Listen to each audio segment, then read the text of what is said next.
مساء الخير عليكم، وحشتوني. رجعت لكم النهارده بفيديو جديد وبسيط ان شاء الله. وهنعمل النهارده مع بعض غدانا، غدا بسيط كده على قدنا. هعمل لوبيا. انا سلقتها اختصارا للوقت، نص سلق عشان ما تتهراش في الاكل. وهعمل شويه ملوخيه ناشفه وشويه رز بالشعريه، والحمد لله على كده. اولا هي قطعت البصل هنا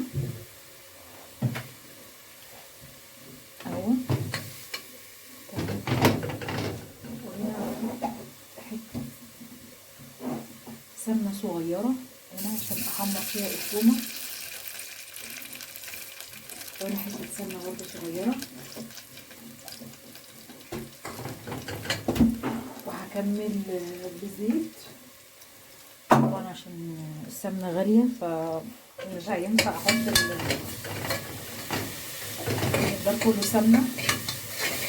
ان شاء الله يبقى بتحكمنا بكده.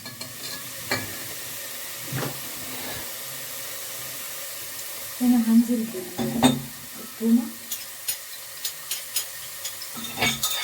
انا هعمل ملوخيه ناشفه، مش هعمل ملوخيه خضراء. الملوخيه الناشفه بتختلف في طريقتها شويه كده عن الملوخيه الخضراء، ان احنا بنعمل لها زي تقليه كده بسيطه، تومه كده على حته طماطم سواء متخرطه او معصوره، اللي بيحبها. انا ما بحبهاش صراحه متخرطه، بعملها معصوره. هنا هنزل بشويه ملح على البصل بسيط كده، وشويه فلفل اسمر،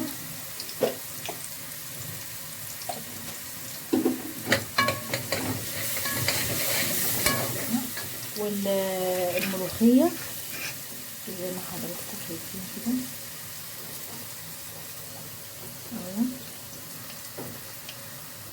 انا ما عنديش شوربه، فهعملها بمكعبين مرقه برضه على فكره، ان شاء الله تطلع حلوه. مش هحمر الثوم على الاخر عشان ما تمررش الاكل. بسم الله الرحمن الرحيم. بس يا دوبك حته صغيره خالص، او حته ما يجيش طماطمايه، سواء بقى معصوره او متقطعه صغير. احط عليها شويه ملح اقلب هنا دي، احط عليها سنه ملح بسيطه. ما ننساش ان المرقه فيها ملح علشان ما تحرقش الشوربه. شويه فلفل اسمر برضو، وهنا شويه بهارات فراخ مش كتير. وهقلب دي واسيبها تتسبك شويه مع بعضها اهو، زي ما واضح عندكم كده. ما بتاخدش ثواني اساسا. ده الاختلاف البسيط اللي في الملوخيه الناشفه عن الملوخيه الخضراء. بصراحه بيبقى طعمها تحفه.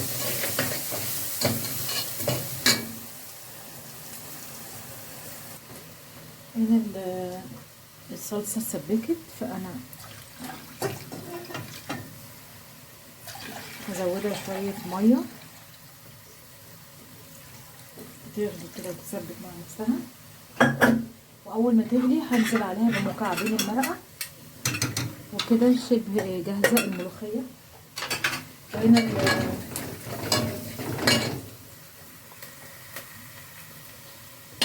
البصله اتحمرت كده، انا مش عايزاها غامقه عشان برضو ما تمررش الاكل. كده حلو قوي كده. هنزل بقى عليها بالطماطم.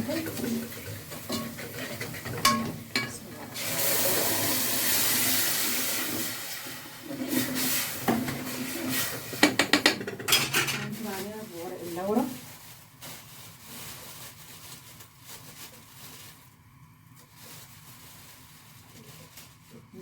تلاتة كده، وشوية سكر بسيط برضو علشان خاطر الحموضة بتاعت الطماطم. وهنا برضو مع شوربة الملوخية، وشوية ملح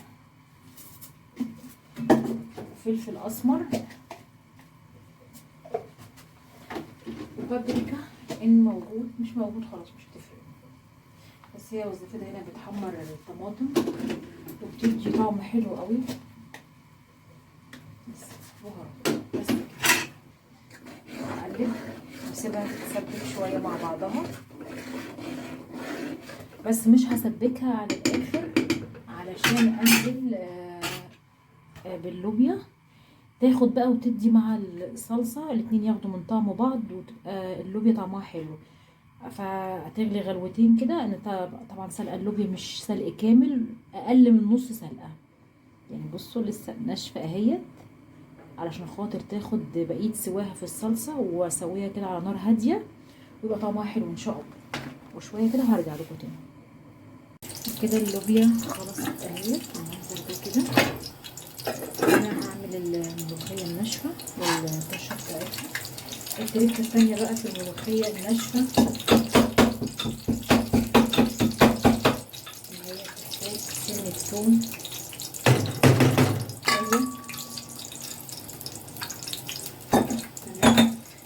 حبه كزبره ناشفه.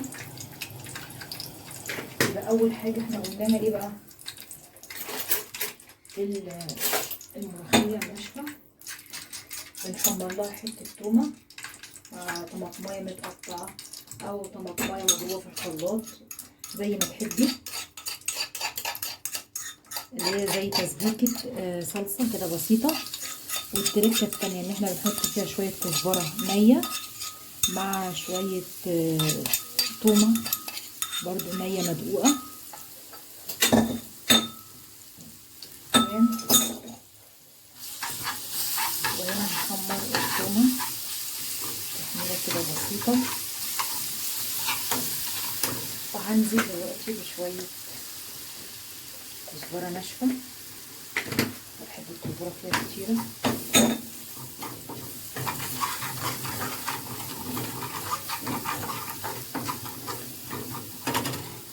تمام. وهنا حطيت شويه شوربه على شويه ملوخيه ناشفه. نعلي النار سنه. تمام. وهقلبها كده. اديها شويه شوربه بسيطه عشان تلم معايا.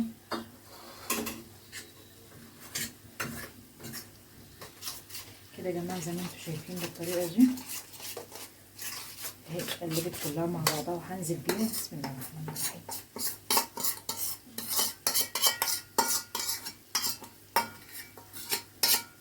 يبقى احنا قلنا اول حاجه سر الملوخيه الناشفه تقليه التومه.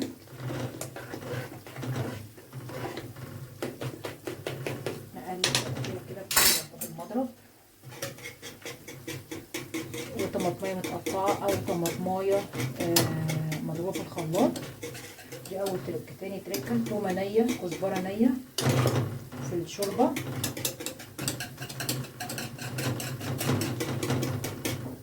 المنظر ده كده.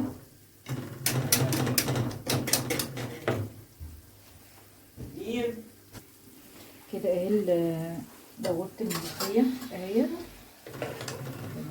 الصوم كده حلو قوي، ولا خفيفه خالص ولا تقيله، علشان كده كده الملوخيه الناشفه بتتقل بعد ما بتهدى. كده اعلي النار بقى على الطشه، والملوخيه برضه اعلي عليها النار تاخد غلوه يا دوبك بس تقلب معانا. هنعمل النهارده شويه رز بالشعريه كده حاجه بسيطه. ولقيت عندي بطاطستين قلت احمرهم للعيال بالمنظر ده كده. اهي الملوخيه بدات تقلب معانا.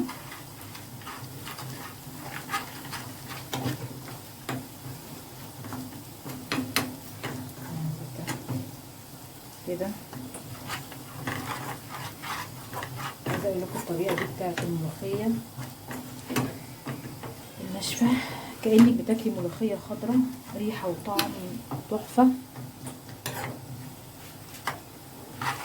اهي الملوخيه قلبت معانا اهي من الحروف.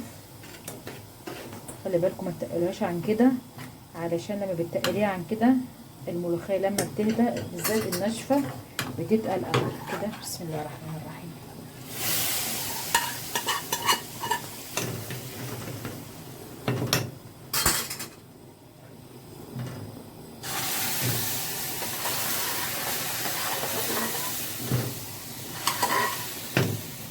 بقى عليها ودي احلى ملوخيه ناشفه وادعي لي عليها بالطريقه ولا تقيله ولا خفيفه. اعملي حسابك ان هي لما بتقعد بتتقل.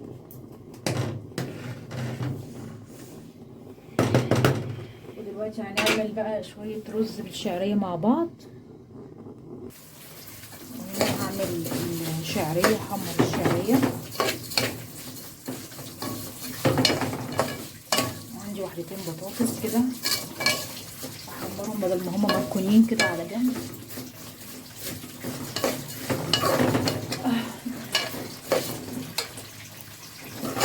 لو جربتوا الملوخيه دي صدقوني بالطريقه دي تحفه تحفه، كأنك عامله مش ملوخيه خضر، احسن من الملوخيه الخضر. وعلى فكره كمان من غير شوربه للبرايه الدجاج. هحمر الشعريه وهرجع لكم تاني ان شاء الله.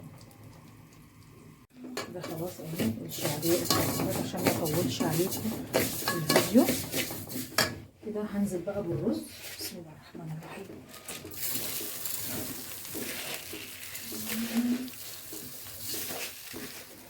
ما اعرفش انا صراحه ربنا يعني في حاجه غريبه، البنات بتستصعب الرز ليه مش عارفه، مع ان الرز اسهل ما يمكن لو اتبعتي التريكات البسيطه بتاعته. يعني مثلا الميه تبقى مغليه، الرز تسخنيه مع الشعريه الاتنين يبقوا سخنين. يعني بص اسهل من كده مفيش، وهيطلع معاكي ان شاء الله رز مفلفل بالواحده لو اتبعتي الخطوتين دول. كذا بنت تشتكي من حط الملح بيطلع الرز معجن معايا، بيطلع معجن معايا مش عارفه بقى انا ليه، مع ان هو الرز ان شاء الله يعني اسهل حاجه في الدنيا. حمرت الشعريه تنزلي بالرز على الشعريه، تحوري الاتنين مع بعض لغايه ما الاتنين ياخدوا سخونيه واحده. الرز يسخن مع الشعريه زي ما انتم سامعين كده الصوت ده كده، لكن ما تنزليش بالرز وفوق الشعريه فوق منه الميه يبقى الرز لسه ساقع، فكده بيضرب تعجينه معاكي. لكن الطريقه اللي انا بقولك عليها دي تسخني كله مع بعضه، صدقوني والله يطلع معاكم ما شاء الله ان شاء الله كويس ومفلفل. عشان في كذا بنوته برضو سالتني على الموضوع ده. يا ستي اسهل منه مفيش. اهو ننزل بقى احنا بالميه. بسم الله الرحمن الرحيم. ميه مغليه. بسم الله.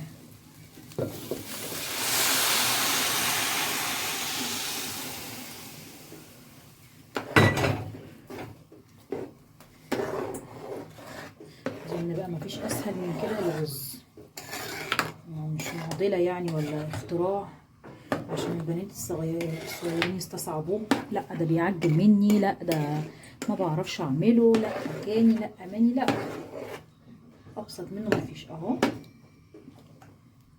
بس كده ببعضه. شوف الملح محتاج سنه ملح بسيطه بس كده، والرز خلص.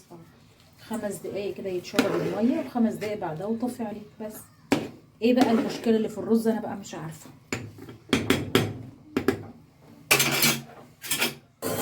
نغطي الحله وكده. الرز خلاص. بصوا هرفع لكم الكاميرا. الرز اتشرب اهو، يعني دخل بعد ما اتشرب في مرحله السوا خلاص، كلها دقيقتين كده واطفي عليه. بالنظر ده لو كان عندك في الكاميرا اهو. وهنا بحمر بطاطستين وكده يبقى غدانا ان شاء الله خلص. اول ما يجهز ان شاء الله هوريكم. وده بقى شكل الاكل بتاعنا النهارده، يا رب يعجبكم. رز بالشعريه، بطاطس محمره، شويه لوبيا، ملوخيه صعيدي ناشفه. وجربوها بالطريقه اللي بقول لكم عليها دي، هتعجبكم جدا.